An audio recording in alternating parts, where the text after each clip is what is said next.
I'm Elena, and what I'm writing now will be the only record of what I witnessed. My father died yesterday. They said it was a heart attack. But I know better. It was guilt that killed him. He'd carried a secret for 30 years.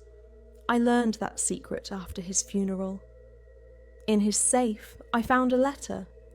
His handwriting trembled across the page. I killed my son, it began. I'd grown up never knowing I had a twin brother. Marcus had died the day we were born. No, he hadn't died. My father had suffocated him. The doctors said we both couldn't survive. He had to choose. He chose me. As I read the letter, someone appeared in the room. I turned and saw her, a woman in a white suit. Her eyes. They were two flames burning in the darkness. "Elena," she said. The voice was my father's. No scream escaped my lips. I forgot how to breathe. "How does it feel to know your father's sin?" "What? What are you?" "My name is Samael. After I was cast from grace, I took this name." She smiled. The face humanity curses but never truly knows. I looked at the walls. Religious paintings hung there. Every figure was weeping. Every eye was fixed on her. "Your father's choice was meaningful, Elena. Between the moment he committed that sin and now, 1,000,000 more people sinned. They harmed their children. They betrayed each other, liars, murderers, rapists, every day, every hour. And you know what? None of them improve. They only get worse. What do you want from me? I want nothing from you. I came with a message for your father, but it's too late now." I looked through the window at the sky. It was red. The sun wasn't in the west. It hung overhead, swollen and angry. The air reeked of sulphur. Tonight, the 7,000,000th person harmed another. God's final patience has run dry. He's done waiting. The apocalypse begins. "No, people, we can be good." "Can you? Thousands of years have passed, Elena. Your father killed Marcus. You lied to someone you never loved. Your neighbour stole. Your doctor neglected someone. Who is innocent?" The ground beneath my feet trembled. One side of the building collapsed. Outside, people were screaming. Samael raised her head. "You begged him to forgive you, but you never deserved forgiveness. Now, the end comes." She vanished in a burst of light. I remained alone in my crumbling world. In the sky, I saw 4 massive figures. Horses, death, famine, war, and pestilence. I read my father's letter again. The final lines. "I chose you because I loved you, but I loved Marcus too. Which love was right? Which was sin?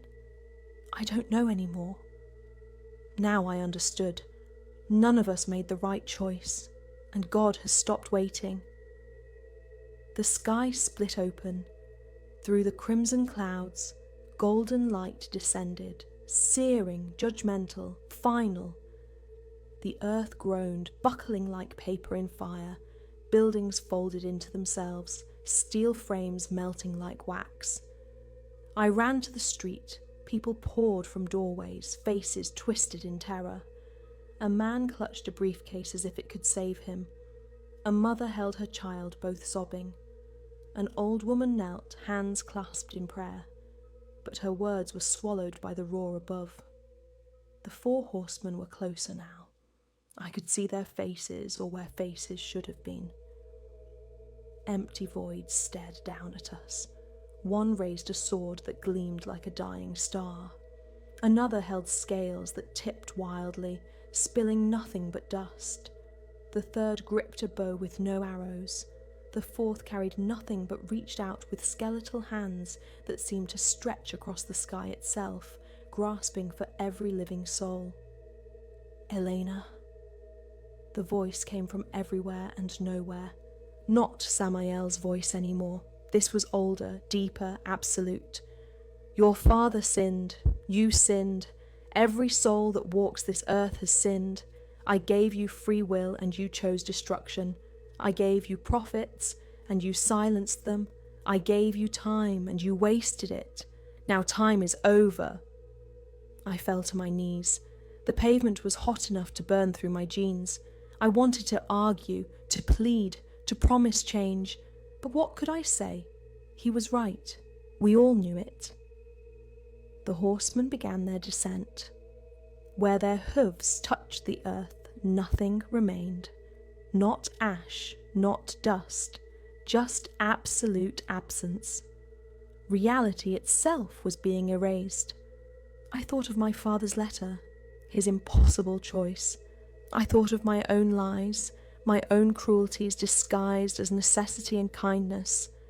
I thought of every human who ever lived, convinced their sins were smaller than others, that they deserved one more chance. We'd had countless chances. The golden light intensified. I closed my eyes, but it burned through my eyelids. I felt my body beginning to unmake itself, atom by atom. It didn't hurt. It felt like waking from a long, troubled dream. In my final moment, I heard Samael's voice once more, a whisper carried on the burning wind. You never needed a devil, Elena. You were always your own. The world ended not with a bang, but with silence.